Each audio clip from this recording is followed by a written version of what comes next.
Hello friends, welcome to the new episode of my channel. আমি Prince এবং এই ভিডিওতে কথা বলবো আরও একটা আপডেট নিয়ে। আগের ভিডিওটা করার ঠিক তারপরই আপডেটটা মূলত এসছে, যে কারণে আর একটা ভিডিও করতে কোথাও গিয়ে চলে এলাম এবং এখানে মূলত দুটো ব্যাপার নিয়ে কথা বলবো। তার মধ্যে একটা ব্যাপার কিন্তু তোমরা অলরেডি হয়তো জেনে গেছো, কিন্তু এর পেছনে একটা বিরাট বড় কিন্তু প্ল্যানিং ছিল। সেই প্ল্যানিংটা কিন্তু পুরো ভেস্তে গেছে। যাই হোক, সেই কথায় আমি আসছি। তার আগে আর একটা ব্যাপার নিয়ে কথা বলি, সেটা হচ্ছে জল এলএলবি 3 নিয়ে। এই সিনেমাটা নিয়ে আমি প্রচণ্ড পরিমাণে এক্সাইটেড এবং আমার মনে হয় অক্ষয় কুমারের ওয়ান অফ দ্য মাচ অ্যাওয়ার্ডের মুভি অবশ্যই এই বছরে যে কটা কাজ আসছে তার মধ্যে তো অবশ্যই স্কাই ফোর্স ঠিকঠাক একটা বিজনেস করেছে। মোটামুটি অক্ষয় কুমারের খারাপ ফেসটা অন্ততপক্ষে কেটেছে। এরপর কেসারি 2 আসছে, যেটা নিয়ে একটা হাইপ থাকবে নামটার জন্য অন্ততপক্ষে, প্লাস কনসেপ্টটাও খুব একটা ইম্পর্টেন্ট একটা টপিক বলা যেতে পারে। প্লাস তারপর আসছে হাউসফুল 5, ওটা তো শিওর শট একটা বড় কিছু করে দেখাবে, আমার বিশ্বাস রয়েছে যদি ভালো কাজ হয়। তারপর কিন্তু জল এলএলবি 3 আমি প্রথম থেকেই বলেছি অক্ষয় কুমারের বেস্ট প্রজেক্ট হতে চলেছে এই বছরে। তো এখন যেটা জানা যাচ্ছে, এই সিনেমাটা প্রথমে এপ্রিল আসার প্ল্যানিং ছিল, তারপর বলেছিলাম পোস্টপোন হবে এবং তাই হয়েছিল। এখন যেটা জানা যাচ্ছে, সিনেমাটা কিন্তু রিলিজ করতে চলেছে সেপ্টেম্বর মাসে।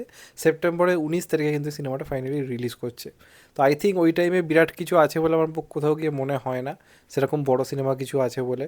তো সেক্ষেত্রে কিন্তু সিনেমাটা আই থিঙ্ক একটা ভালো ফাঁকা টাইমেই রিলিজ করছে, যদি আমি খুব ভুল বলে থাকি। আমার ঠিক মনে পড়ছে না যে 19 সেপ্টেম্বর সেরকম কিছু আছে বলে কিনা। প্রথমে প্ল্যান ছিল আগস্টে আনার, তো যাই হোক সেই সিদ্ধান্তটা যে নেয়নি, কারণ ওয়ার 2 ছিল। তো যাই হোক, ওয়ার 2 ঝড় চলে যাওয়ার পর যেহেতু আসছে, আর যেহেতু জলির একটা নিজস্ব ফ্র্যাঞ্চাইজ ভ্যালু রয়েছে, তো সেক্ষেত্রে এই সিনেমাটা কিন্তু একটা নিজের জায়গা রাখতে পারে বলে আমার ধারণা। এটার মধ্যে একটা নস্টালজিয়া ভ্যালু কাজ করবে, প্লাস সিকুয়েলের একটা তো দাম রয়েছে। তো আমি প্রচণ্ড পরিমাণে এক্সাইটেড। দেখা যাক লাস্ট অব্দি কী হয়। একই সিনেমায় আর্টসাদ ওয়ার্সি অক্ষয় কুমার এবং তার সঙ্গে সঙ্গে সৌরভ শুক্লা, তো ব্যাপারটা শুনেই তো গুজবাম্পস দিচ্ছে। তো দেখা যাক কী হয় লাস্ট অব্দি। এরপরে মূলত কথা বলবো সিকান্দার ট্রেলার নিয়ে। তো সিকান্দার ট্রেলারের রান টাইম তোমাদেরকে আমি আগের ভিডিওতে বলে দিয়েছি। অলরেডি তোমরা আরেকটা জিনিস হয়তো এতক্ষণে জেনে গেছো, সিকান্দার ট্রেলার আসছে কবে। তো সিকান্দার ট্রেলার প্রথমে আসার প্ল্যানিং ছিল মূলত কিন্তু কালকে। এটা একেবারে তোমাদেরকে শিওর শট একটা ইনসাইডার রিপোর্ট দিচ্ছি, এবং হিউজ বড় কিন্তু প্ল্যানিং ছিল। কালকে কি আছে, কালকে আছে কেকেআর ভার্সেস আরসিবি ম্যাচ, যদি না খুব বৃষ্টি বাদলা হয়। কালকে ইডেনে এটা ওপেনিং হতে চলেছে এবং সেখানে শাহরুখ খানও উপস্থিত থাকবে। তো প্রথমে যেটা প্ল্যানিং ছিল যে ইডেনে যত দর্শকরা আছে তাদের সামনে কিন্তু সিকান্দার ট্রেলার পুরোপুরি লঞ্চ করা হবে। অনেক আগে থেকে প্ল্যানিংটা করা হয়েছিল। আমি কিছু মানুষের যারা এই সংবাদের ব্যাপারে রয়েছে তাদের থেকে জানতে পারলাম যে ইডেনে কিন্তু ওপেন প্ল্যাটফর্মে জায়ান্ট স্ক্রিনে কিন্তু সিকান্দার ট্রেলার লঞ্চ করা কিন্তু প্ল্যানিং করা হয়েছিল, যেখানে শাহরুখ খান উপস্থিত থাকবে, সে ট্রেলারটা লঞ্চ করবে। সলমান খানও উপস্থিত থাকবে, এছাড়া তো বিভিন্ন উদ্বোধনী অনুষ্ঠান এটা ওটা হবে। তো বলে রাখি, এই প্ল্যানটা পুরো বাতিল করে দেওয়া হয়েছে, কারণ সলমান খানের সিকিউরিটি নিরাপত্তা খুব টাইট রাখতে হচ্ছে, যে কারণে তোমরা দেখতেই পাচ্ছ সিকান্দারের প্রমোশন হচ্ছে না বললেই চলে। স্পেশাল স্ক্রিনিং কোনো হলো, সেখানেও কতটা বডিগার্ড নিয়ে যেতে হচ্ছে সলমান খানকে। তো এই নিরাপত্তার কারণেই এত বড় জিনিস, যেহেতু এত দর্শক থাকবে, যে কোনো সময় রিস্ক হতেই পারে সলমান খানের। সেই কারণে এই প্ল্যানিংটা প্রথমে করা হলো, পুরোপুরি বাতিল করা হয়েছে, যে কারণে 22 তারিখ অর্থাৎ কালকে ট্রেলার আসার প্ল্যান থাকলেও কালকে আসছে না।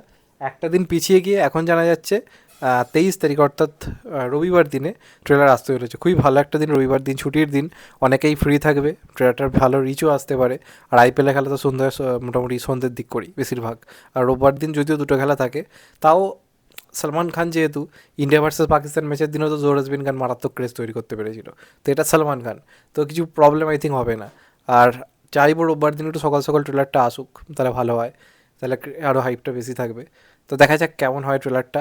একটু জিনিস তো বললাম চিন্তার রয়েছে, 3 মিনিট 38 সেকেন্ডের ট্রেলার, একটু বেশিই বড়। তো চাইবো ট্রেলারটা কম্প্যাক্ট হোক, বেশি স্টোরি রিভেল না করুক, আর দারুণ কিছু একটা হোক।